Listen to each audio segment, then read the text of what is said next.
Hey everybody, this is Way to Fail, and we're going to be spectating some scrolls today.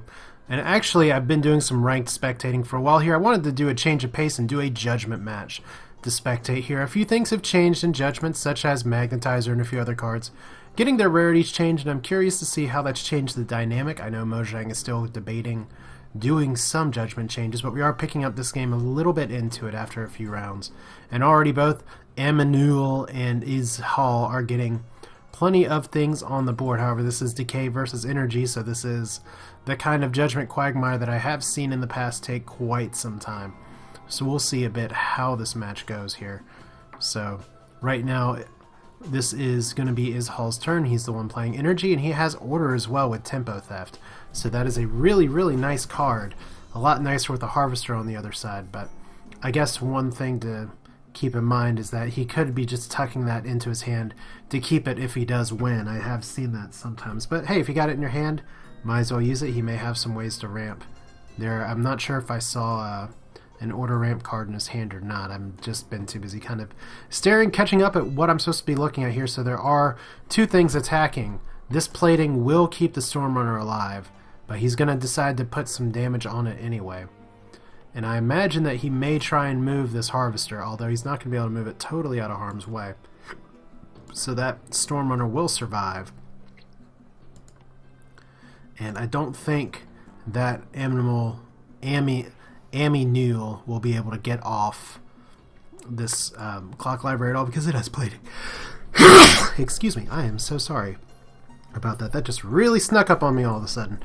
But here we go. Izhual once again. Wow, that is kind of a ridiculous... Well, okay, maybe not really ridiculous because it's plating and plate armor, which is totally different. A disappointing rare if you get it, but a rare just the same. Not as terrible in Judgment as, say, some other things, but there is efficiency, which is going to go ahead and knock out some things. However, the Rod here, a little bit happier.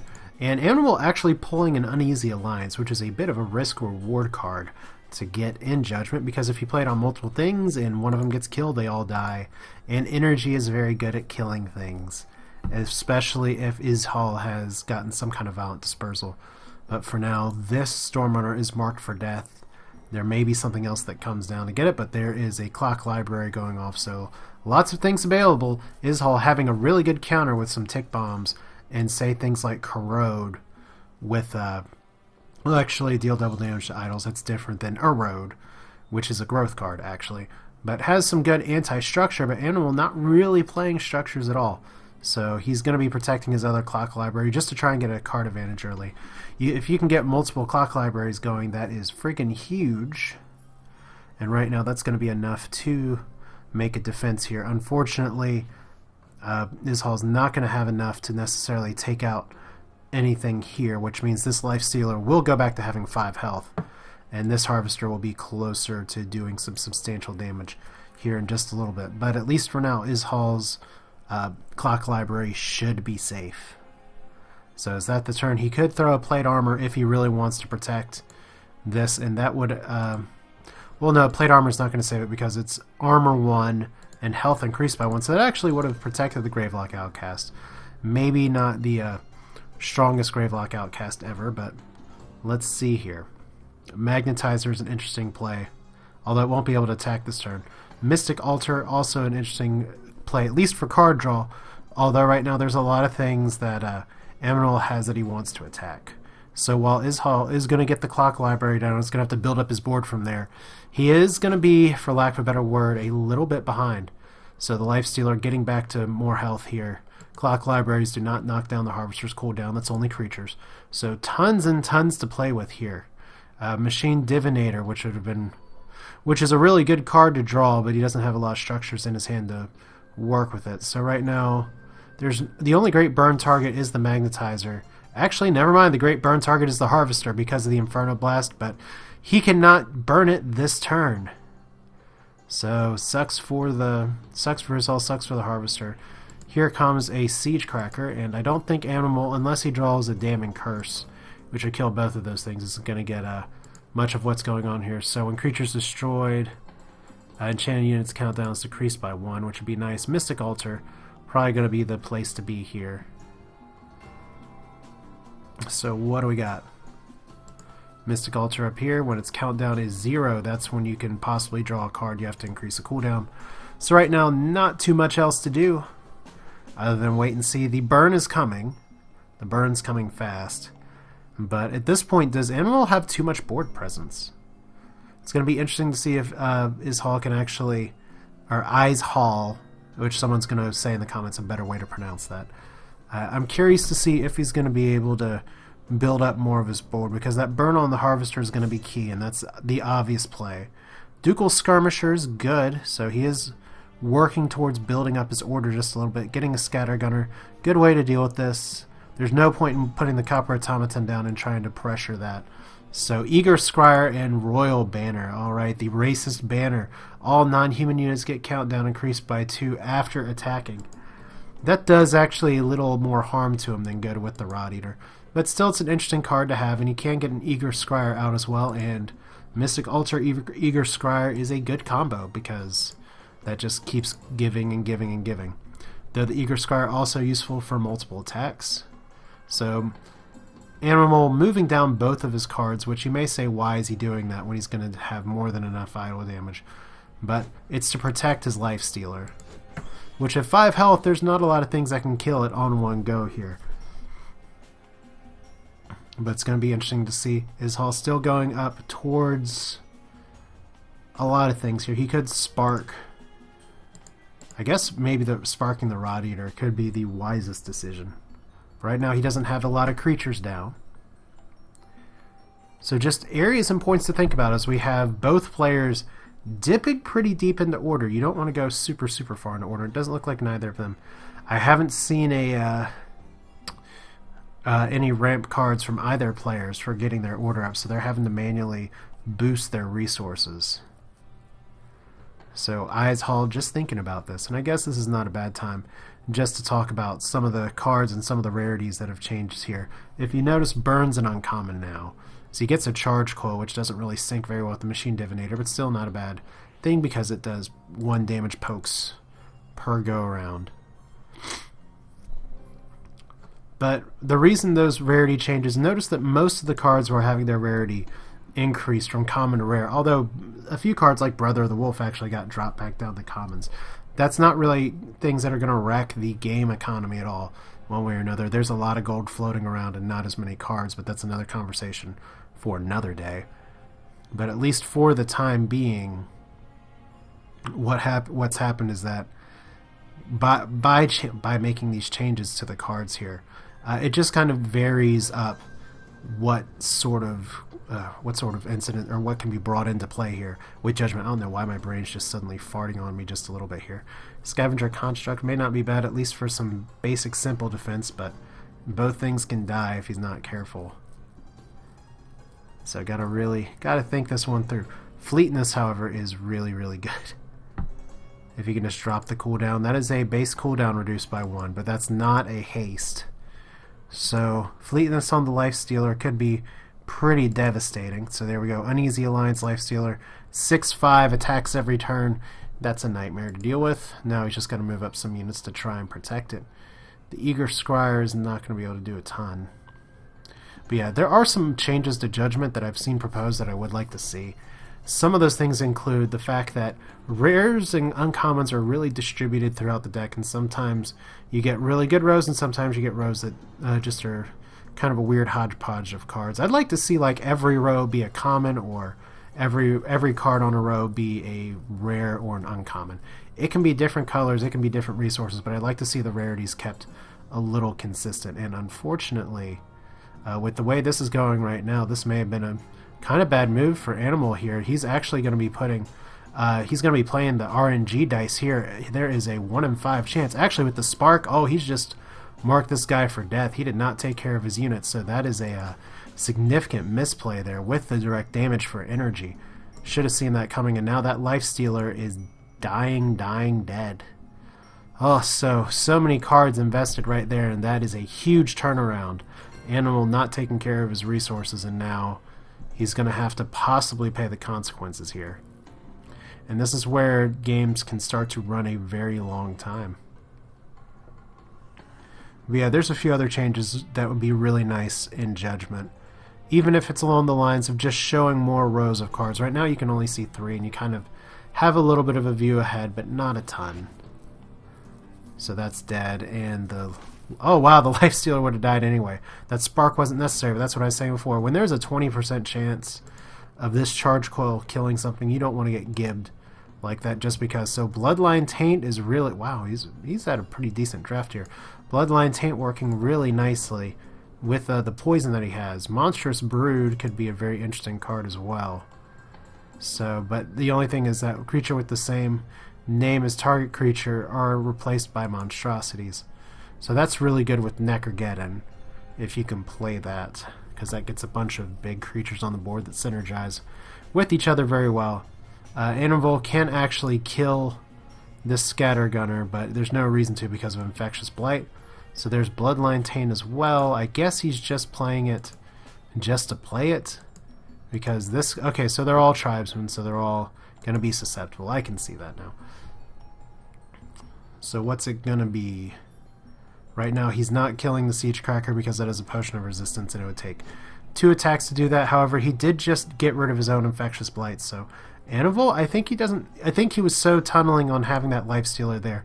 Maybe he's gotten thrown a little bit. Maybe he's... because he's not making some solid decisions where he could be doing a little more damage than maybe you'd like to see. But that's Judgment for you. So Clock Library, dropping that down, the Machine Divinator, whatever. They're getting a burn as well, so... Big flippin' turnaround. Izhual getting back into this game by quite a sizable margin. Dropping this Rod Eater down to burn range as well. Although it's going to be a 6/4 Rod Eater, and it's going to be very, very hungry before too long. So what's it going to be? He has some good cards in his hand that he can drop. There's no real reason to drop Plating at this point. Although the Potion of Resistance on the Siege Cracker is nice, but doing only 1 damage. We're gonna have Plating on the Charge Coil.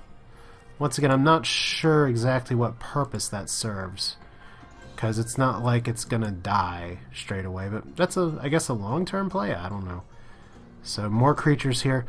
Aminuil drawing a bunch of magnetizers, even though they're uncommons, because they used to be common, and you've seen from some of my videos that magnetizers would kind of grow on trees in my deck. They're really good. 1 attack.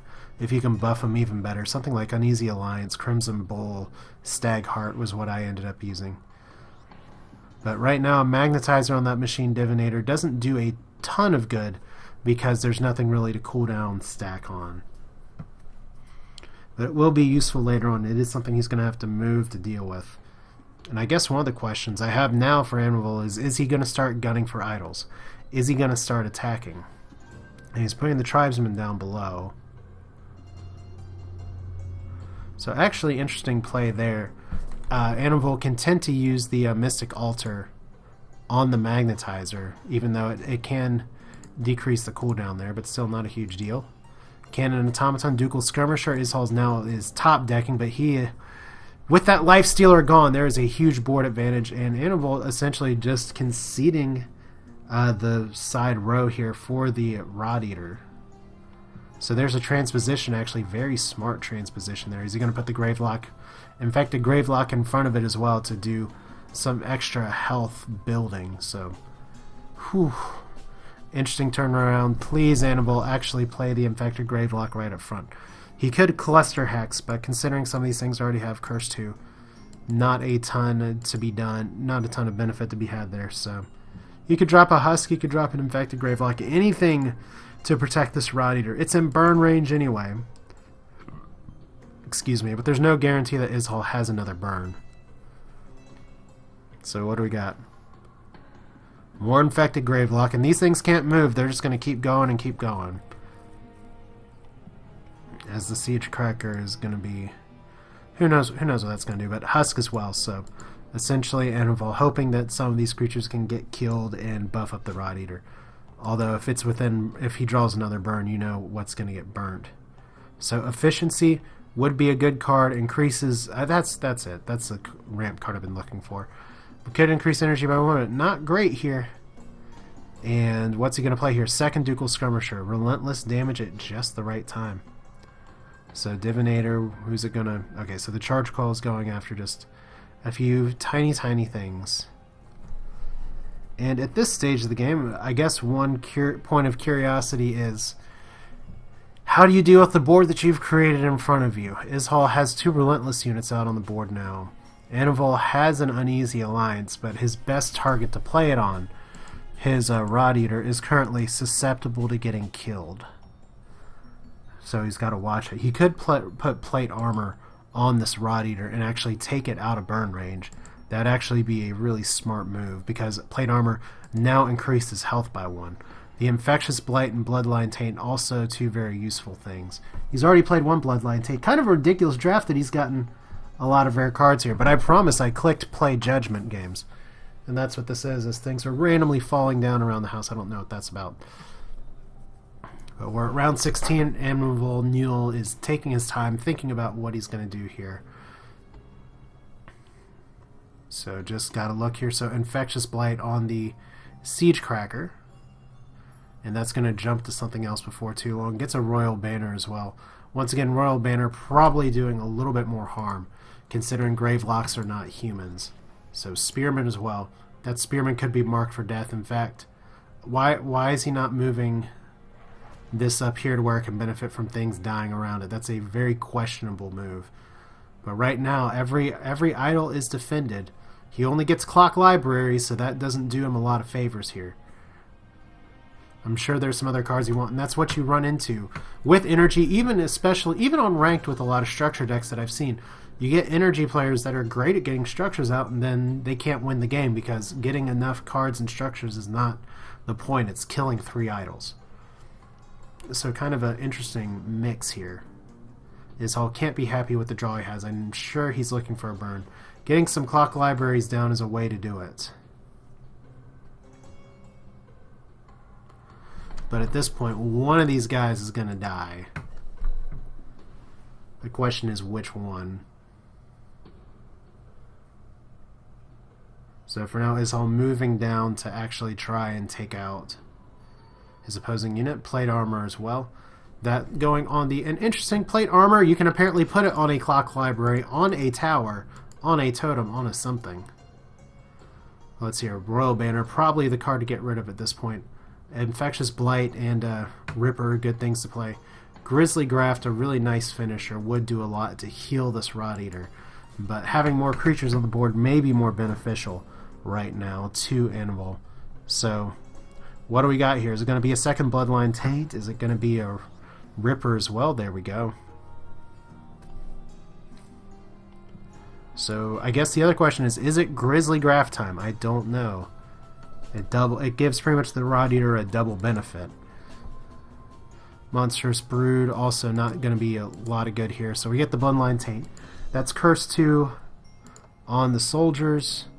Or actually, that's, oh my god, Curse 4, because it's Bloodline Taint. Don't forget here, because I've been trying to get this card for a while and I've had some trouble actually acquiring it here. But share the same subtype, Curse 2. Those are subtypes, both of them. Not just tribesmen, but humans. So all humans. All totems. Gets Plate Armor on this as well, so now it's out of burn range.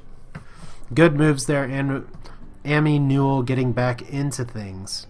As the Stormrunner is going to be useful, but how useful by this stretch of the game? Not a lot. 2 Tick Bombs, not what Izhual needs at all right now. But he's going to take out the card draw. Unfortunately, he's also exposed his Clock Library to getting magnetized. Unless, of course, the Machine Divinator gets the cooldown dropped in time. But you can imagine Izhual's going to be dropping another Clock Library in just a moment. So there's that one. So the question becomes, what lives, what dies? That Husk can actually take out this Skirmisher. But it has Infectious Blight, so it's going to die at the beginning of the turn anyway. So, oh my gosh, Necrogeddon as well. Aminuil can actually end this game in a turn or 2 if he just sits on the Necrogeddon. Frostwind, good play here. Gets the life. He can get the Lifestealer out as well. He could, I guess, play Monstrous Brood on the Ripper just to buff his creature even a little more. But I guess the other question right now is, what's Izhual going to try and pull here?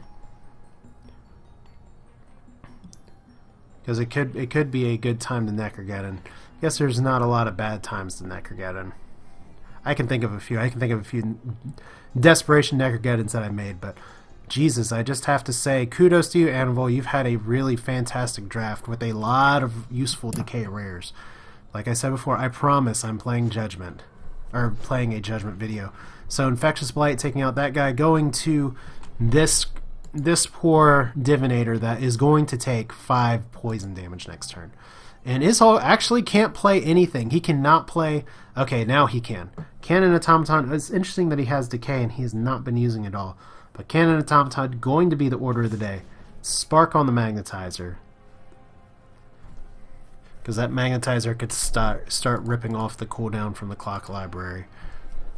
But now he can't play the Cannon Automaton, so tough position to be in right here.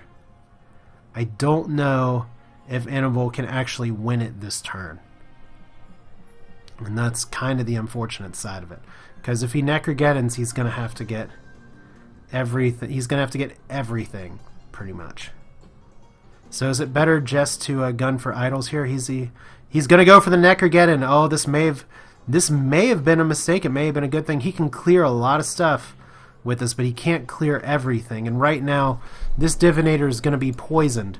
But what he can do is, if all these guys survive, he can do a Monstrous Brood afterwards. So, plate armor. He's actually going for everything up here. Is he going to go for any idols, though? I guess is a better question at this point. These two guys are going to hurt idols. I don't know. I like to think of Necrogeddon as kind of a little bit more of a finisher, but you've seen off and on players tend to get stuck on, I've got to eliminate stuff off the board. I got to eliminate stuff off the board. This Machine Divinator's dead anyway. But he really wants to get rid of those clock libraries too, so that's one way to do it. So he's also gunning for the bottom idol as well. It's going to be down to 1 health. I haven't seen any Loyal Darklings pop up yet. But there we go. Board clear for Aminuil, and that may be enough to get Izhual to give up here. But let's see here. He has a Cannon Automaton. He has a Ducal Infantryman. He's not out of this yet. Because, remember, I criticized the Charge Coil, saying, why are you putting plating on the Charge Coil? Charge Coil survives entirely because of this. Izhual gunning for the top row here. And now we're going to have a very scary Monstrous Brood move here in just a second. And the Monstrous Brood people do not come out at 0 cooldown, but they do buff each other tremendously when they're together. So this has got to be a Monstrous Brood play. Got to. Never actually gotten to see anyone play this card. Yay, Judgment! Because you don't see this card too much in standard decks. It's actually a common, which is interesting to me. But do we have the Monstrous Brood? There we go. Where's your Watcher when you need it? And let's look and see how badly these little guys buff each other up so much next to each other.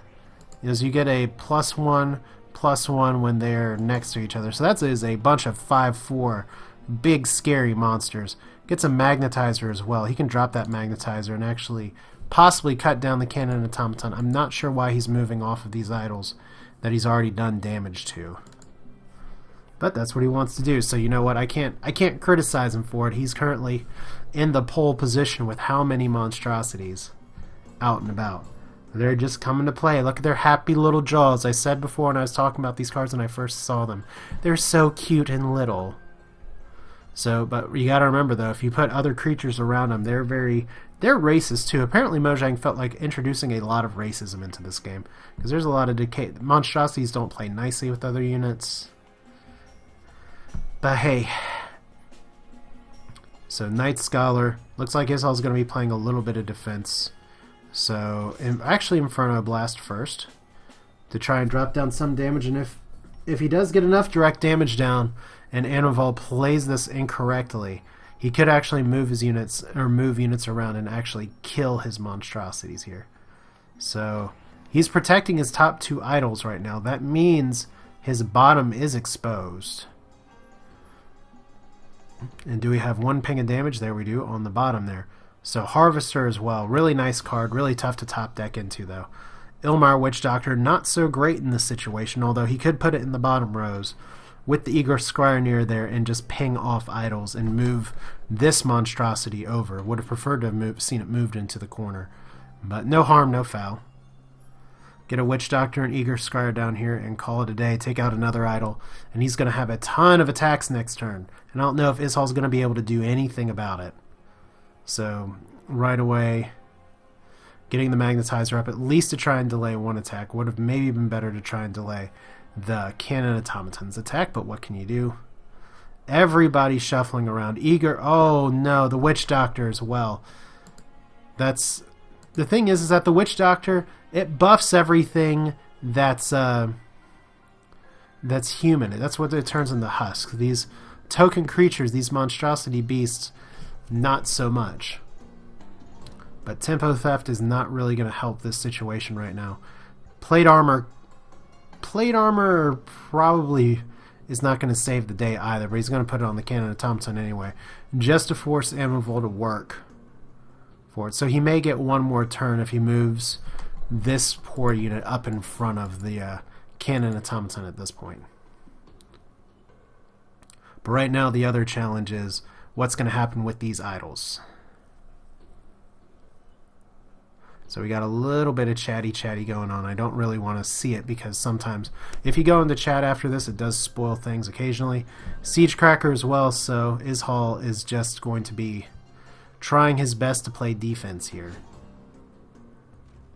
So one monstrosity down and one charge coil ping. So there's fleetness as well. You could play all kinds of things here, and that's the GG. So just totally conceding the bottom of the board. I'm not sure entirely why Izhual wasn't concerned about these things so much instead of trying to keep his top board presence. And if you're wondering how those guys' attack increased, don't forget that part of it has to do with just their buff and who's sitting around them right now. So as long as Aminuil doesn't play anything down here that decreases their buff, that's good game, and that's it. That is the ball game right here. This is just a judgment match. It went pretty interestingly, I'd say. Not necessarily the plays that I would make, but still Aminuil overcoming some adversity early, mismanaging his lifestealer to take control of the board and win the big one. So that's kind of how a typical energy decay judgment matchup goes against each other, but it didn't take 30 million turns because both players effectively had order. I wouldn't always say that they had as much use for it because it was Aminuil's a lot of his decay, his Necrogeddon into Monstrous Brood, that really carried the day at the end there. Even if it was kind of an exclamation point that may or may not have been necessary. Still, well played there. And this is Way to Fail with another Scrolls Spectate. Feel free to leave your comments and thoughts on the game as well. And if you like what you see, feel free to subscribe or +1 or just like the video or just throw your finger at it. I don't know how you do that at the screen, but you can do that if you want to. But you know what? That's it for now. Hope you enjoyed it. I will see you all next time with more Scrolls action. Take care.